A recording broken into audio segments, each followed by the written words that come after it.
Hello and welcome to Newsweek South Asia, your one-stop destination for in-depth analysis of security challenges, regional conflicts and the evolving threat of terrorism.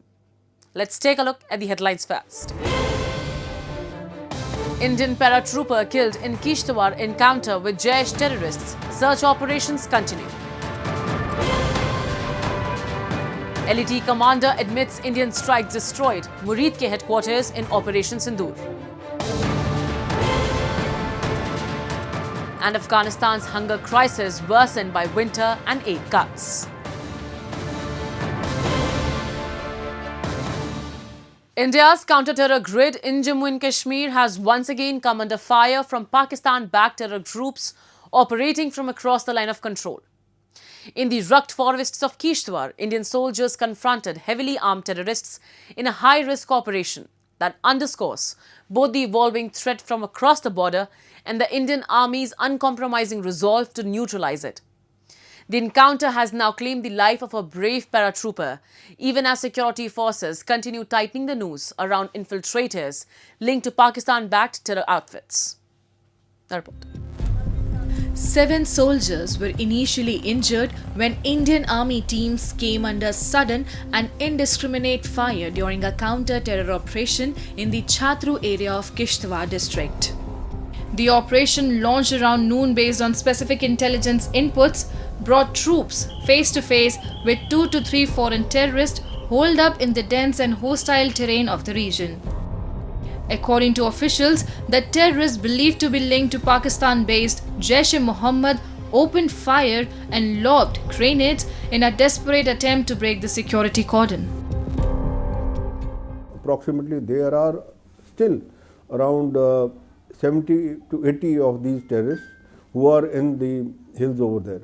And these are not infiltrated recently, but these are the old ones who have taken shelter over there.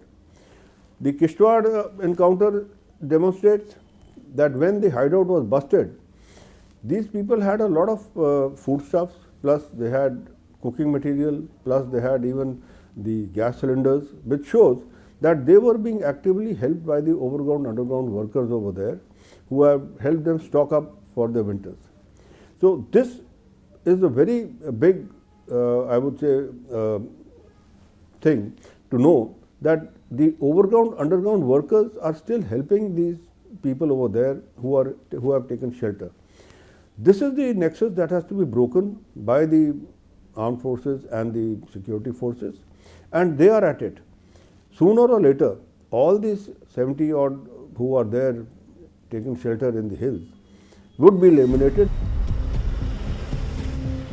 Indian troops responded with precision and restraint, ensuring the injured were evacuated swiftly even as the firefight continued. The operation, code-named Operation Thrashi 1, is being led by the Army's White Knight Corps in close coordination with Jammu and Kashmir Police and the Central Reserve Police Force.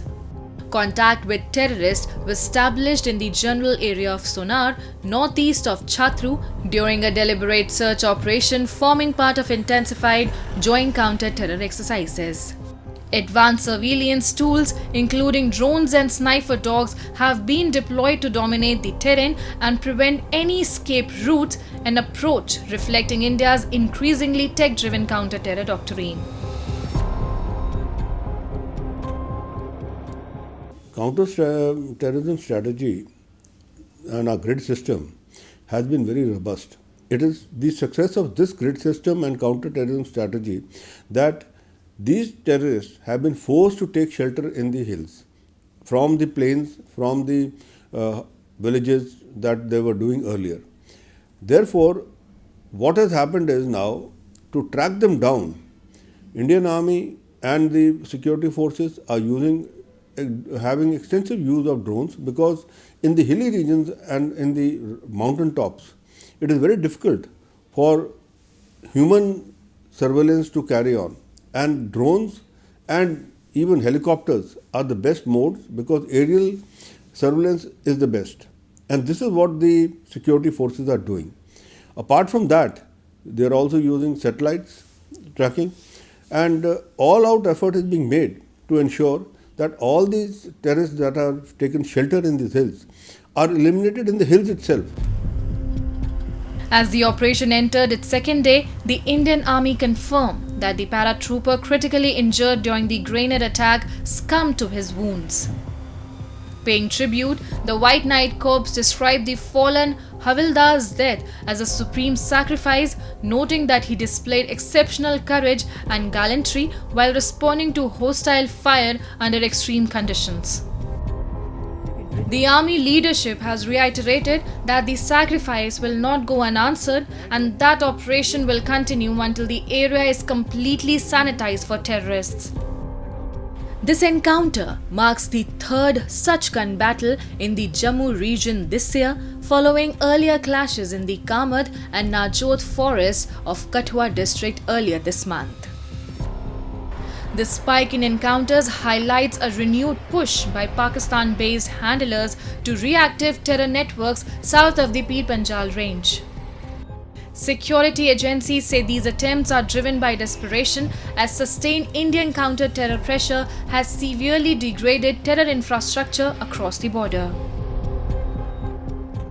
See, Pakistan has been trying to send in the infiltrators across the line of control in Rajouri-Poonch areas, but it has not succeeded so far because the entire area now has been put under a grid system which is very, very robust. I will not go into the details of what all we are using, but apart from thermal imaging and drones and other satellite thing, even the fencing has been strengthened and it is very difficult for the terrorists to infiltrate. We have seen in the recent past, moment the terrorist tries to infiltrate, he is eliminated there at the line of control or in the no man's land, or what they do is after they are discovered and there is a retaliatory firing from the Indian Army, they run back to their launch pads.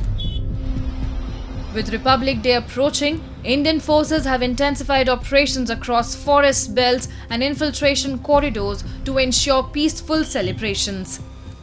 The message from New Delhi is unambiguous. Terrorism emanating from across the border will be confronted decisively, and every attempt to destabilize Jammu and Kashmir will be met with force, intelligence dominance, and unwavering resolve.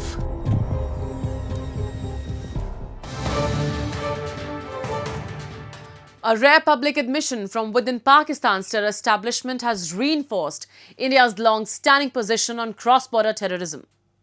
Hafiz Abdul Rauf, a senior commander of Lashkar-e-Taiba, has acknowledged that Operation Sindoor caused extensive damage to the terror group's principal facility in Muridke. The statement lends direct confirmation to New Delhi's assessment that the operation decisively targeted and dismantled core terror infrastructure operating from Pakistani soil. A report. इस मुरीदके में 6 और 7 मई को जो हुआ ये मस्जिद आज जहां हम नहीं बैठ सके वो खत्म हो गई गिर गई. Addressing a gathering, Hafiz Abdul Rauf admitted that Lashkar-e-Taiba's Markaz-e-Taiba base in Pakistan's Muridke was destroyed during Indian strikes carried out on the night of May 6 to 7, 2025. Describing the operation as a very big attack, Rauf stated that the site had collapsed completely and was no longer usable. The acknowledgement marks one of the clearest confirmations from within Lashkar-e-Taiba that India's military action struck its intended target with precision. Rauf is not a peripheral figure. As Lashkar's operational commander, he has been directly involved in the training and deployment of terrorists from Pakistan Army-backed launch pads in Pakistan-occupied Kashmir. He had earlier led funeral prayers for terrorists killed in the Indian strikes, images of which circulated widely at the time. His latest remarks remove any remaining ambiguity about the nature of the Muridke facility, long projected as a religious complex but identified by intelligence agencies as a key hub for radicalization, training and logistical coordination. Hafiz Abdul Rauf's admission about attack on Muridke headquarters. This is a significant validation of effectiveness of Operation Sindoor. in dismantling the ecosystem of terror that was existing in Pakistan. Because in the wildest of the dream, they never thought that the same place where they had been sitting and making plans how to bleed India 1,000 cut will ever be targeted. And it's also a big embarrassment for Pakistan Army, because reason being, if you look at the Pakistan Army, it is predominantly Punjabis. And this attack was carried out in Muridke, and Muridke is in Lahore. That means India was able to hit heart of Pakistan, that is Muridke in Lahore. That way India was able to send a message loud and clear that if you are going to hit us, we are going to hurt you most by hitting you harder. And this time we saw that how India was able to carry out an attack with precision. They fired 22 missiles, in which 9 of their terror den, which included the Muridke headquarters of Lashkar-e-Taiba, was completely decimated and demolished. Operation Sindoor was launched in response to the April 2025 terror attack in Pahalgam, where 26 civilians were killed in an assault carried out by Lashkar operatives using the proxy identity of the Resistance Front. Investigations later established that the attackers were equipped with Chinese-manufactured weapons and equipment, pointing to an increasingly sophisticated supply chain sustaining Pakistan-based terror groups. Beyond acknowledging damage, Rauf's statements carried broader implications. He asserted that Pakistan offers what he termed open freedom for jihad, and suggested that recruitment and training of terrorists faces minimal obstacles. His remarks align with India's long-held position that terrorist groups operate with institutional tolerance and in some cases, direct backing. Rauf also praised China for its support to Pakistan during the heightened tensions following the Pahalgam attack, claiming the provision of intelligence assistance, comments that add a geopolitical dimension to the evolving security landscape. If we talk about the Operation Sindoor, they did not only provide the material, but there was also a support from the Chinese side. So it was a Chinese participation, and that's really a matter of concern. But it's one thing is quite clear, that what India had been saying, now it's for the world to see. The China is also providing the support to that ecosystem of terror. Off and on, you must have seen that many of those terrorists getting caught or killed when they cross over to this side. Many of those Chinese rifles as well as the pistols are being recovered. That clearly indicates that there is a support, one, from the China. Obviously, Chinese army presence is there. The admission comes amid a broader pattern of exposure within Pakistan's terror ecosystem. Last week, open threats issued by Masood Azhar, the head of Jaish-e-Mohammed, claimed the availability of thousands of suicide bombers. Indian security assessments viewed those statements as reflective of pressure on terror networks following Operation Sindoor. During the operation, Indian forces carried out coordinated precision strikes against multiple terror camps across Pakistan and Pakistan-occupied Jammu and Kashmir, killing more than 100 terrorists. Key facilities belonging to both Lashkar-e-Taiba and Jaish-e-Mohammed were destroyed. This is completely they are rattled, because reason being that in wildest of their dream, they never thought that these nerve center or the terror headquarters, whether in Bahawalpur or Muridke, will ever be hit by India. Because for the last 3 decades, we have seen that India was following the policy that was a defensive policy. They used to come, they used to carry out attack, and India was only responding to those attacks. There used to be a knee-jerk response from the Indian side. But now there is a paradigm shift in the military strategy, where India has proved after Uri attack that if you are going to hit us, we are going to hit you harder, which is where it is going to hurt you most. And that's what India has done. For New Delhi, the significance of this admission is clear. Operation Sindoor marked a decisive escalation in India's approach, moving beyond deterrence to direct disruption of terrorist infrastructure. With Indian leadership reiterating that such operations will continue as long as terrorism persists, Hafiz Abdul Rauf's remarks represent an unusual moment of transparency from within a system that has long operated behind denial.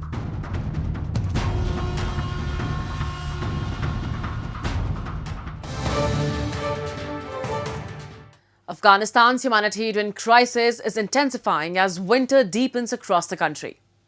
Years of conflict, economic collapse, prolonged drought, and mass deportations from neighboring countries are now colliding with severe cuts in international aid. Humanitarian agencies warn that millions of Afghans face crisis-level hunger, with women and children the worst affected, and the situation expected to deteriorate further in the coming months.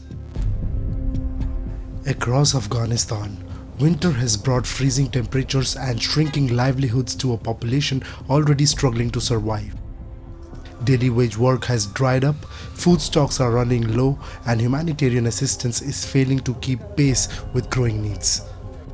An estimated 45% of Afghanistan's population, around 21.9 million people, will require humanitarian assistance in the coming year, according to the Afghanistan Humanitarian Needs and Response Plan. More than 17.5 million people have been prioritized for emergency support, with over one-third of the population projected to face crisis-level or worse food insecurity during the 2025-2026 lean season as defined by the Integrated Food Security Phase Classification. This marks a sharp deterioration from last year, forcing families to survive by depleting essential livelihood assets. The crisis has been compounded by one of the world's fastest growing returnee emergencies. Around 5 million people have returned to Afghanistan this year, including more than 2.6 million deported from Iran and Pakistan following tightened migration policies and deteriorating protection conditions. Many returnees have been pushed back into districts already facing poverty, drought, food shortages, and limited access to basic services, further overwhelming local capacities, particularly around Kabul. پس مجبوری از بدبختی فهمید اینجا زندگی میکنیم. اگه از واسه ما چیزی پورا باشه خب میکنیم. ما فهمیدیم دل ما هر چی میخواه که بکنیم. حالا میجه باد میشه، باران میشه، فهمیدی چی میشه، خب مجبور هستیم بچه خود بغل خود میگیریم، زود باشان زندگی میکنیم. بچه گریان میکنن که بابا سرده، یخه، اینجوریه اونجوریه، خب مجبور هستیم میگیم باشیم چیکار بکنیم. Food insecurity has also been worsened by ongoing drought. Nearly 80% of rain-fed wheat crops have failed in several regions, leaving families without food reserves for the winter months. At the same time, sanitation and hygiene conditions are deteriorating. Around 25% of households rely on unimproved water sources, while 37% lack access to soap, increasing the risk of disease outbreaks alongside hunger. Health facilities across the country are reporting a sharp rise in malnutrition cases, particularly among children. Clinics treating acute malnutrition say patient numbers have doubled due to the influx of returnees and the collapse of household incomes. نسبت به سالهای قبل که مهاجرین اینجا نبودن، نصف از اون تعداد مریضای ما زیاد شده و در این منطقه که ما کلینیک داریم، مهاجرین پاکستان نسبت به ایران زیادتر هستند و اکثریتشان حتی خانه ندارن. For families already affected by unemployment and economic collapse, treatment offers only temporary relief. 2 سال است که مهاجمیم به علت سوء تغذیه متوسط است. دیگه علت از اینکه بچه ما دچار سوء تغذیه شد، اولین مشکلش مشکلات اقتصادی، بیکاری، دیگه درست رسیدگی کردی نمیتونیم به غذای زیاد. While needs are rising, humanitarian resources are shrinking. The World Food Programme warns it is not sufficiently funded to respond to the spiraling crisis. For 2026, humanitarian partners require $1.71 billion, a 29% reduction compared to 2025, even as they aim to reach more people through sharper prioritization and efficiency gains. 1/3 of the population are experiencing acute hunger, and that is 3 million more people than last year. So the situation is dramatically worse than last year. What we're finding is a confluence of factors. There's a drought in the north. Malnutrition is rising exponentially. We have the return of 2.5 million people this year to Afghanistan, the forced return. All these things are coming together to create a perfect storm for Afghanistan. At aid distribution sites, supplies remain limited and queues long. For some families, assistance has come for the first time after months of hunger. یعنی می دفعه اول که دنمی گوشه بیشه ها که مثل گوشنه و تشنه خواهی کس از ما این صدای منو نمیشنوه دیگه. من موری یک دروازه که یک خدا برای از ما بید 4 طفل دختر داریم دیگه، سرپرست نداریم، زمین نداریم، کارگر نداریم، من افتیده ایدیم گوشه بیشه ها. یعنی من دفعه که اولین باره که من کمک میگیرم خیلی خوشحالم دیگه. Humanitarian agencies warn that without urgent international funding and sustained support, Afghanistan's hunger crisis will deepen further through winter. With drought, displacement, and aid cuts converging, millions of Afghans remain at risk of sliding deeper into hunger and malnutrition.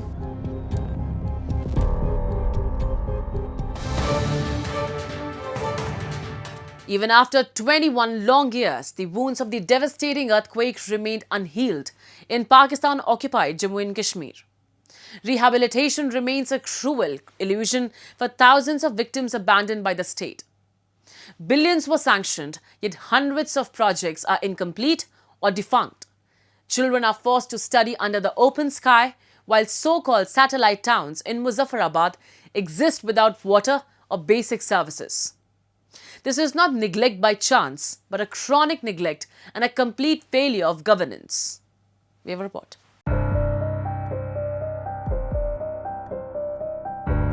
Years after the devastating earthquake, life has still not returned to normal for thousands in Pakistan-occupied Jammu and Kashmir. Temporary arrangements have turned into a permanent reality as rehabilitation drags on endlessly. Development projects launched with much fanfare remain incomplete, while essential services are missing on the ground. The impact is most visible in the lives of children and displaced families who continue to endure hardship, uncertainty, and neglect, waiting for relief that was promised but never fully delivered. Jammu Kashmir जो आज से 2 दिहाइयाँ कबल यानी 21वां साल जा रहा है ज़लज़ला को, जो ज़लज़ला यहाँ आया, वफाकी हुकूमत ने यहाँ बहाली के हवाले से एक अदारा बनाया ईरा, और जिसने कमोबेश 7,500 से ज़ायद मंसूबों का आगाज़ किया, उसका प्लान किया और तामीर नौ का ऐलान किया। मुख्तलिफ स्कूल, कॉलेजेस, सेहत आमा के हॉस्पिटल्स और सरकारी अमला जो भी थी, और आम आवाम की बहाली के हवाले से घरों की तामीर। इस वक्त ईरा ने जो आज़ाद जम्मू कश्मीर में कमोबेश 4,000 मनसूबे मुकम्मल किए, और तकरीबन 3,500 से या 4,000 के करीब जो मनसूबे बाकी बचते हैं, उन पर कुछ मनसूबे जारी थे, इब्तदाई मरहल में थे, कुछ दरमियानी मरहल में थे और कुछ तकमीली मरहल में थे, और कुछ को शुरू नहीं किया जा सका। लेकिन जो मनसूबे शुरू हुए उन पर अरबों का काम, अरबों रुपए खर्च हुए, लेकिन बदकिस्मती से वो तकमील के मरहले तक ना पहुँच सके। Poor planning and official apathy have turned promised rehabilitation into prolonged suffering. Families meant to be relocated to newly built satellite towns remain stuck in uncertainty as these settlements lack even the most basic facilities. Despite years of construction and massive public spending, essentials like water have not been provided, making daily life impossible. As a result, many affected families are unable to move in, exposing how flawed planning and negligence continue to deny earthquake victims a dignified and sustainable future. Muzaffarabad में शहरियों के लिए जो जगह रहने के काबिल नहीं रही, 2 सैटेलाइट टाउन लंगरपुरा और ठोठा मॉडल विलेज, इसके लिए प्लानिंग की गई। सैटेलाइट टाउन लंगरपुरा में इस वक्त गुज़श्ता 5 सालों से अब लोग वहाँ अपने घर बना रहे हैं, लेकिन बदकिस्मती आप देख लीजिए, पानी का मामला अभी तक हल नहीं हुआ। यानी कि आप यूँ समझ लीजिए कि अरबों रुपए उस मंसूबे पर सरकार के खर्च हुए, और तो सड़कें बनी, उसकी गलियाँ बनी, उसके दीगर चीज़ें आ गई, लेकिन शजरकारी का मामला है। यानी हुकूमत अगर हर मौसम, जो बरसाती मौसम है, मौसम बहार है, उसमें अगर 10-10 दरख्त भी लगाती तो आज इन 2 सालों में, 10 सालों में काफ़ी अच्छा वहाँ सब्ज़ा हो जाता। इसके अलावा पानी बुनियादी ज़रूरत है। पानी की कनेक्शन ना होने से आबादी वहाँ कैसे रहेगी? Beyond stalled rehabilitation, daily life remains a struggle for residents across the region. Overcrowded cities face severe traffic congestion, broken roads, and poor urban planning. Basic cleanliness is neglected, drainage systems are choked, and public services remain overstretched. With no effective governance or long-term vision, population pressure continues to rise, worsening living conditions. The absence of sustainable development has left people battling hardship every day, highlighting a deep governance failure that continues to impact ordinary lives.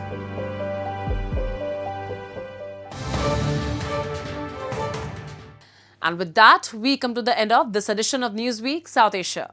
We'll be back next week with more news, views and analysis from the subcontinent. Meanwhile, do keep writing to us at nwsa@anin.com. This is Shivangi Mishra signing off on behalf of the entire team of Newsweek South Asia. Goodbye and take care.